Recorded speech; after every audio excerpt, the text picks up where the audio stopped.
નર્મદા જિલ્લાના ડેડિયાપાડા તાલુકાના ડેડિયાપાડાના આમ આદમી પાર્ટીના અને આદિવાસી સમાજના લોકલાડીલા ધારાસભ્ય ચૈતરભાઈ વસાવાએ આજે પોલીસ સમક્ષ સરેન્ડર કર્યું। લાખોની સંખ્યામાં લોકો પોલીસ સ્ટેશન સુધી ઘસી આવ્યા।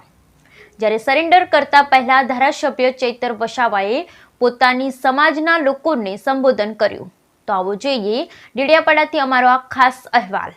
નર્મદા જિલ્લાના ડેડિયાપાડાના આમ આદમી પાર્ટીના ધારાસભ્ય ચૈતર વસાવાએ આજે પોલીસ સમક્ષ કર્યું સરેન્ડર। લાખો ચાહકો સાથે કર્યું સરેન્ડર કરતા પહેલા આદિવાસી સમાજના લોકોને કર્યું સંબોધન। ત્યારે ડેડિયાપાડા તાલુકાના લોકપ્રિય ધારાસભ્ય ને ભાજપ દ્વારા ખોટી ફરિયાદ ઊભી કરી ફસાવાના લીધે આદિવાસી તથા સમગ્ર ડેડિયાપાડાના વાસીઓ નારાજગી સાથે ચૈતરભાઈ વસાવાની સમર્થનમાં ઉમટી પડ્યા હતા। ત્યારે ઠેર પોલીસ બંદોબસ્તની ગોઠવી દેવામાં આવ્યો છતાં પણ લાખોની સંખ્યામાં લોકો જોડાયા હતા। पुलिस साथे घर्षणना दृश्यों पण नजरे पड्या हता। चैतरभाई तुम आगे बढ़ो हम तुम्हारे साथ है ना नारा साथे समग्र पंथकमां धारासभ्य चैतरभाई वसावाना समर्थનમાં ઉમટી પડ્યા હતા અને ચૈતરભાઈ વસાવાને જો ન્યાય નહીં મળે તો અમો જેલ ભરો આંદોલન પણ કરીશું તેવી આદિવાસી પ્રજા જણાવી રહ્યા છે।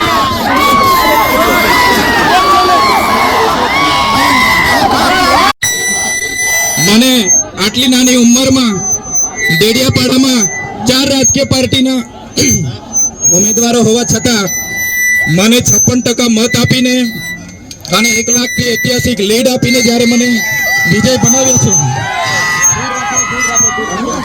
દૂર રાખો ફેરવી રાખો ત્યારે ચૂંટાયા પછી મેં એક પણ દિવસ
ઉતરવાનું આપણે સામેથી સરેન્ડર થવા માટે આવ્યા છીએ અને સરેન્ડર થઈશું. અને બધાને કહેવા માંગુ છું, હું ચૈતર વસાવા અને મારો પરિવાર આખા આદિવાસી સમાજ માટે, આખા ગુજરાતના નવયુવાનો માટે, શિક્ષિતો માટે, શોષિતો માટે, પીડિતો માટે, તમામ લોકોને ન્યાય અપાવવા માટે છેલ્લા શ્વાસ સુધી લડીશું. હું આમ આદમી પાર્ટીના તમામ આગેવાનોનો પણ આભાર માનું છું, કોંગ્રેસના તમામ લોકોનો પણ આભાર માનું છું, જેમને મારે આ કપરા સમયમાં મને સાથ અને સહકાર આપ્યો છે. મિત્રો, કાર્યકરો, શાંતિથી આપણે પોલીસ સ્ટેશને જઈશું અને પોલીસ સ્ટેશને હું હાજર થઈ જઈશ અને મને ન્યાય પ્રણાલિકા ગુજરાત અને દેશની બંધારણથી ચાલતી ન્યાય પ્રણાલિકા પર મને પૂરો ભરોસો છે કે મને ન્યાય પ્રણાલિકા મને આ સંદર્ભે ન્યાય આપશે અને અમે અને અમારા પરિવાર સહી સલામત તમારી ગુજરાતને પ્રાર્થના કર.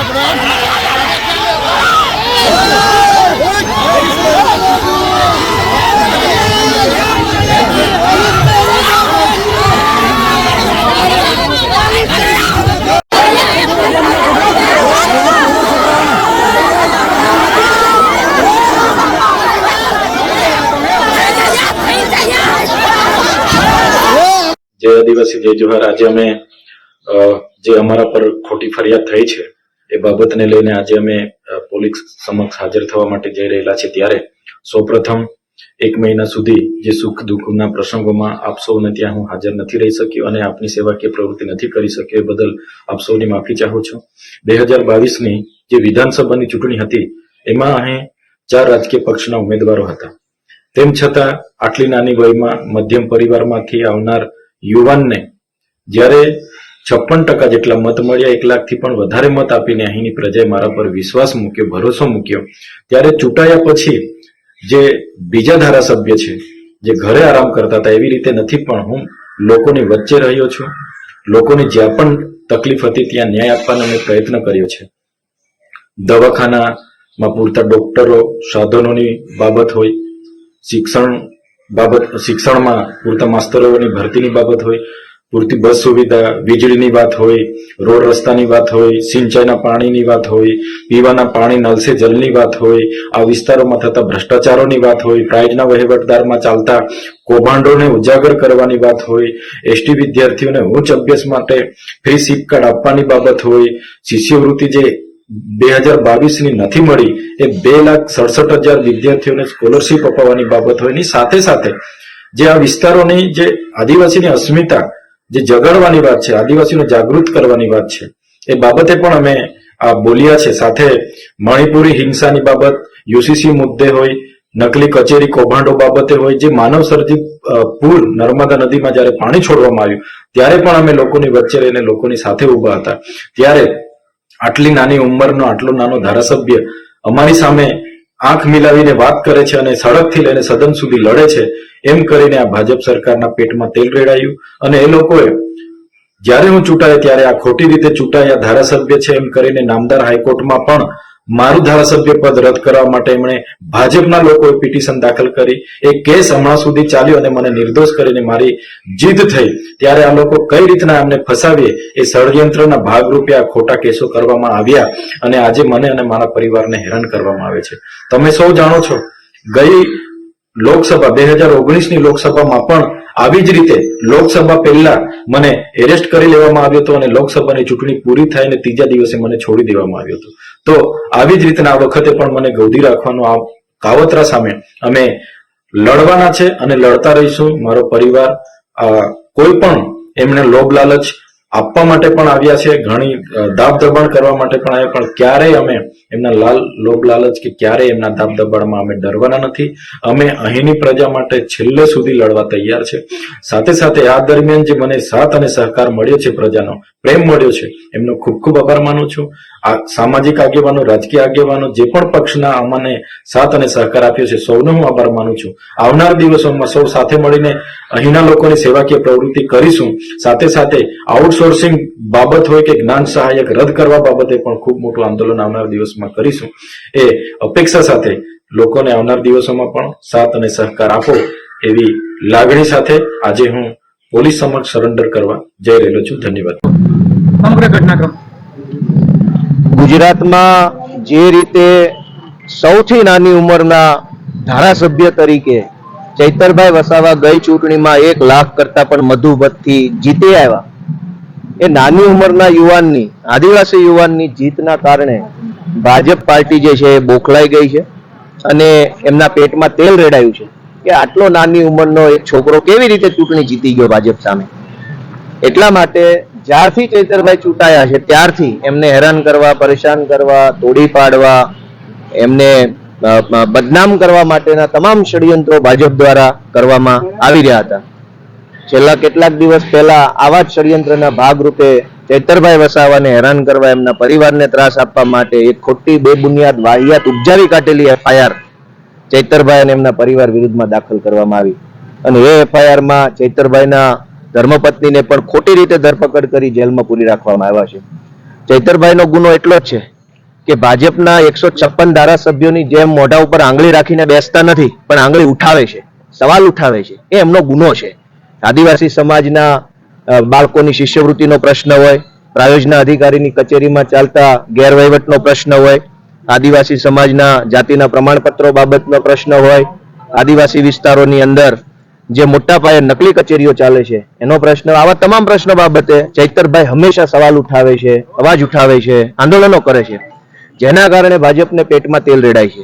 અને આ અવાજ ઉઠાવવાના ગુનાના કારણે ખોટી FIR-ઓમાં ચૈતરભાઈની ધરપકડ કરી છે. ત્યારે આજરોજ ચૈતરભાઈ સામે ચાલીને પોલીસ સમક્ષ હાજર થયા છે. મને એમ લાગે છે કે કાયદાની અદાલતમાં ચૈતરભાઈને જરૂર ન્યાય મળશે.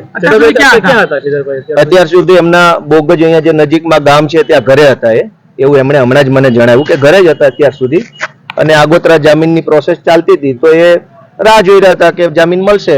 પણ પછી એમને લાગ્યું કે ભાઈ હવે જામીન મળવાની સંજોગ નથી, તો એમણે સામે ચાલીને ઇન્વેસ્ટિગેશન જોઈન કર્યું છે. આજે બોગસ પોલીસને મળ્યા નથી, એ તો પોલીસ કહી શકે કે પોલીસને કેમ ન મળ્યા, એ તો એમના ઘરે જ હતા, આટલા દિવસ તેમના ઘરે જ રહેતા હતા. જેલમાંથી કે જામીન મળશે? મને એમ લાગે છે કે 4 ચોપડી 5 ચોપડી 5 લોકો મંત્રી સંત્રી બની જતા હોય તો ચૈતરભાઈ તો ભણેલ ગણેલ ક્વોલિફાઈડ માણસ છે. ચૂંટણી લડશે કે કેમ એમ નહીં, ચૂંટણી એમણે જ લડવી જોઈએ એવો પ્રશ્ન હોવો જોઈએ કે એ નહીં લડે તો અમે કોઈને સપોર્ટ નહીં કરીએ. એટલે મને એમ લાગે છે કે ચૈતરભાઈ જેવો બાહોશ યુવાન, નાની ઉંમરમાં જેણે આટલું મોટું કામ કરી બતાવ્યું છે સમાજ માટે, એવા વ્યક્તિને જરૂર લોકસભાની અંદર જગ્યા મળવી જોઈએ અને ભાજપના ભ્રષ્ટાચારીઓની આંખમાં આંખ નાખીને સંસદની અંદર બોલવાનો એક મોકો એમને મળવો જોઈએ. જામીન નહીં મળે શું કરશે? જામીન નહીં મળે તો ઉપલી કોર્ટમાં જામીન માંગવા માટે જઈશું, ત્યાંથી નહીં મળે તો એનાથી ઉપર જઈશું, ત્યાંથી નહીં મળે તો એનાથી ઉપર જઈશું. બધી અદાલતમાં ન્યાય નહીં મળે તો ગુજરાતની જનતાની અદાલતમાં ન્યાય માટે જઈશું અને જીતી બતાવીશું. બીજેપી દ્વારા કંઈક નાક દબાવવામાં અને પક્ષ પલટો કરી શકે? બીજેપીનો તો ધંધો જ નાક દબાવવાનો છે. જે કામ 156 સીટો આપી, જે કામ કરવા માટે આપી છે એ કામ તો કરતા નથી. નકલી ટોલ નાકા, નકલી દારૂ, નકલી સરકારી ઓફિસ, નકલી IPS, નકલી DYSP, નકલી MLA, નકલી મંત્રીનો નકલી PA, નકલ બજાર ખોલ્યું છે. આપણા ગુજરાત આ તો હતું નહીં. આ ભાજપના રાજમાં બધું જ નકલી અને ડ્રગ્સ અસલી મળે. આની સામે કામ કરવાની બદલે ચૈતરભાઈ વસાવા સામે આટલી મોટી સરકાર પડી છે. મને એમ લાગે છે કે ભાજપથી મોટા કાયરો કોઈ નથી. 156 ની ફોજ લઈને બેઠા છે ને એક નાના છોકરાની પાછળ સમય બગાડે છે. મોટા કાયરો ડરપોકો આવી ગયા છે ગુજરાતમાં. આટલા વખતથી કેમ હાજર ના થયા? આટલા વખતથી ઘરે જ હતા ને, હાજર થવાનો પ્રશ્ન જ નથી. ગેરહાજર હોય તો હાજર થવાની વાત આવે, ઘરે જ હતા. એમણે ઓફિશિયલી કીધું ભાઈ હું તો ઘરે હતો, કોઈ કહ્યું જ નહીં. ગઈકાલે આમ આદમી પાર્ટીના ધારાસભ્યનું રાજીનામું પડ્યું ને આજે ચૈતરભાઈ વસાવા હાજર થયા, આ એક સૂચક બાબત ગણવામાં આવે? આમાં તો જે એંગલથી વિચારવું વિચારી શકાય.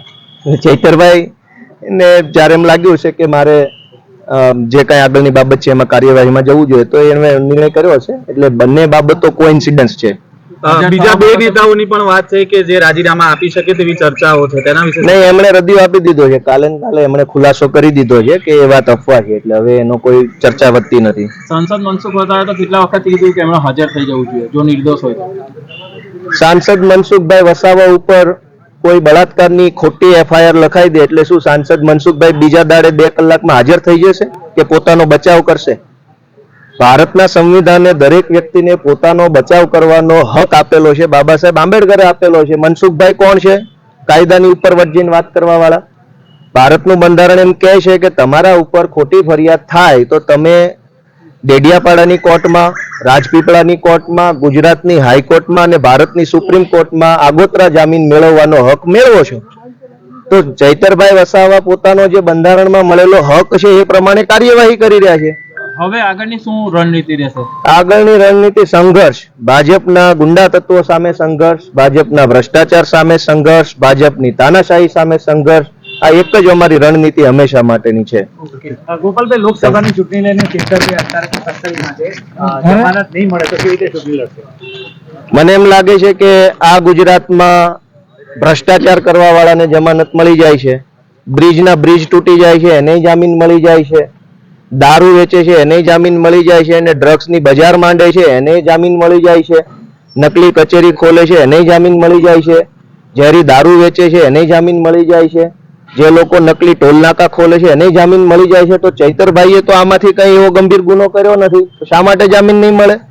ચૈતરભાઈએ ધારાસભ્ય તરીકે જનતાના મુદ્દા ઉઠાવ્યા છે, એટલો જ ગુનો છે ને એ ગુનામાં જામીન નહીં મળે આ દેશમાં? તો મને વિશ્વાસ છે કે કંઈક સારું થશે, બધા સહિયારો સંઘર્ષ કરીશું અને કંઈક સારું પરિણામ આવશે. છેલ્લો સવાલ ગોપાલભાઈ, કે ખાસ કરીને છેલ્લો લોકસભાની ચૂંટણીમાં જે એક તરફ કોંગ્રેસ કહે છે 26 સીટો કોંગ્રેસ એકલા હાથે લડવા માંગે છે, કોંગ્રેસના કેટલાય નેતાઓના બયાન આવ્યા ગઠબંધન, એટલે ખાસ કરીને અર્જુન મોઢવાડિયા પણ બોલ્યા હતા. તો ગઠબંધન નહીં થાય તો કોંગ્રેસ અને આમ આદમી પાર્ટી ભરૂચ સીટ પર સામસામે લડશે. લોકસભાની ચૂંટણીની મતગણતરી નહીં થાય ત્યાં સુધી ખૂબ ચર્ચાઓ આવશે, એટલે ચર્ચાને બહુ ગંભીરતાથી લઈશું તો બ્લડ પ્રેશર વધી જશે. એટલે જે ચર્ચા આવે એને ડાબા કાનેથી સાંભળી જમણા કાનેથી કાઢવાનું હમણાં 6 મહિના સુધી આપણે રાખવું પડશે. આ બધી બ્લડ પ્રેશર વધારવા વાળી વાતો છે. Thank you.